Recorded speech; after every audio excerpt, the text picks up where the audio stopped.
Breaking right now, North Dakota's Superintendent of Public Instruction has just released a statement about her DUI arrest last week. Kirsten Baszler admits to getting into her car and driving after drinking, and she's now asking for forgiveness. She says she's disappointed a lot of people, but is going to a formal treatment program to address her personal struggles with alcohol. Baszler was arrested last week in Mandan by a state trooper. We're going to post Baszler's full statement at valleynewslive.com. And we're waiting for new information on breaking news we're following for you out of Moorhead. We have calls into the Minnesota Bureau of Criminal Apprehension this morning about an incident at a home on the corner of 4th Street and 8th Avenue South. The BCA is usually called in on cases of officer-involved shootings, but there is no confirmation yet on exactly what was going on at this house yesterday. The area was blocked off from about noon to 10 p.m. Moorhead Police, Clay County Sheriff's deputies, and a BCA crime scene unit were all there. Our reporter on the scene also spotted a vehicle being towed away from the house. Now, sources tell Valley News Live that a street crimes team was trying to arrest a man who resisted and then had some kind of a medical situation. We spoke to an officer on the scene who could not confirm that or give us any other information, but he did tell us there is no threat to the public. Now, we want to give you an idea of where this all happened. 4th Street and 8th Avenue South is a residential neighborhood about 1 block west of the Concordia College campus. Some of the houses there are owner-owned, but some are rentals. Moorhead Police and the Clay County Sheriff's Office are both referring us to the state BCA. We left a message with them just a few hours ago, but they haven't returned our call. Stay with us here at Valley News Live on air and online today as we work to update this breaking story. We won Minnesota because of Amy Klobuchar. Presidential candidate and former Vice President Joe Biden is thanking his former rivals for his big Super Tuesday wins. A resurgent Biden swept to victories across the country, scoring primary wins in the upper Midwest, Massachusetts, and African-American strongholds in the South. He's the projected winner in 9 of 14 states, including Minnesota. Another big prize is California, but that looks to be leaning to Senator Bernie Sanders. The state of Maine is still a toss-up as well. Let's get a check now of our First Alert Storm Team forecast with Lisa Green.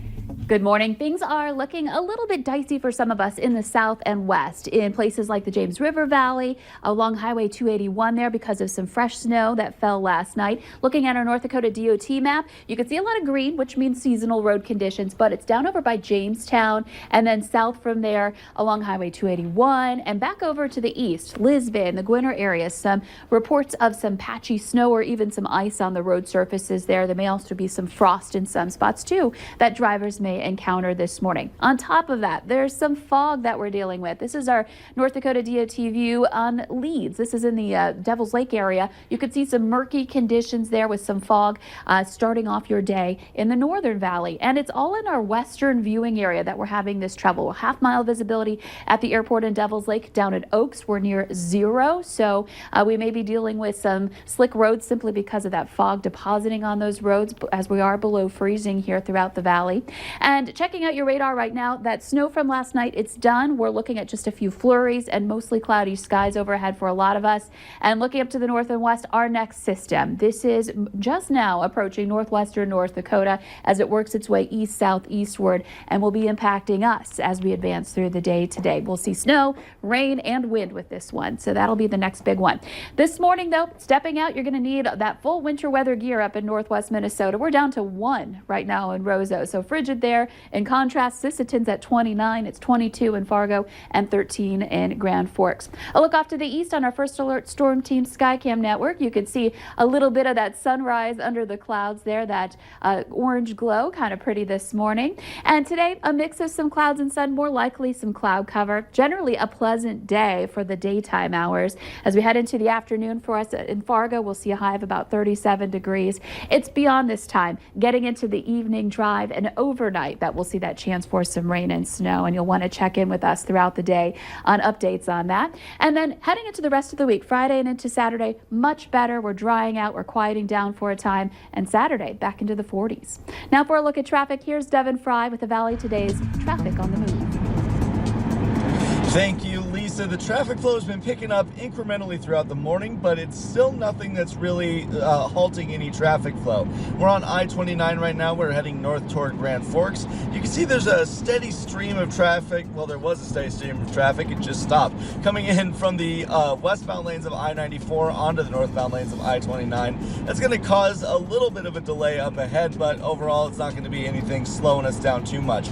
The only area where we ran into anything that could be considered a delay in our commute were on the eastbound lanes of I-94, where there were a lot of vehicles merging over all three lanes over into the turn lane to leave I-94 and get onto I-29. But that only caused a few times where we had to put on the brakes and stop and let them go through. And then overall, it really didn't slow us down that much. So overall, it's really nothing interrupting the traffic flow this morning. You can see there's plenty of room around me here on our normally busy northbound lanes of I-29. There's a pretty steady stream of traffic, but they're moving freely. We're going to keep checking out the roadways in the next hour on the Fargo CW, but for now, for your traffic on the move, I'm Devin Fry. You might want to start taking the Clorox wipes to packages shipped to your home or office. We're now hearing that's another way the coronavirus could spread. Experts say any droplets containing the virus could die off in the shipping process, but there is still a risk, and the wipes and sprays should help. The coronavirus has taken the lives of 9 people, and over 100 other cases have been confirmed. With the virus continuing to spread, many are now scrambling to put some sort of survival kit into place. And joining us live is the Valley Today's Abby Furchner, as she has the essentials that you'll want to have in your home. Good morning, Abby.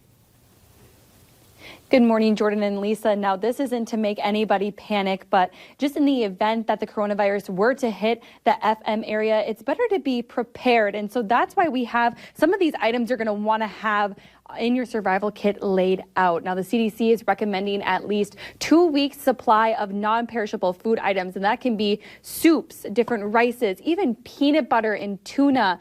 Oats, crackers, and nuts are some things that they're recommending you have in that kit. But besides the food, it's also important to make sure you have enough water.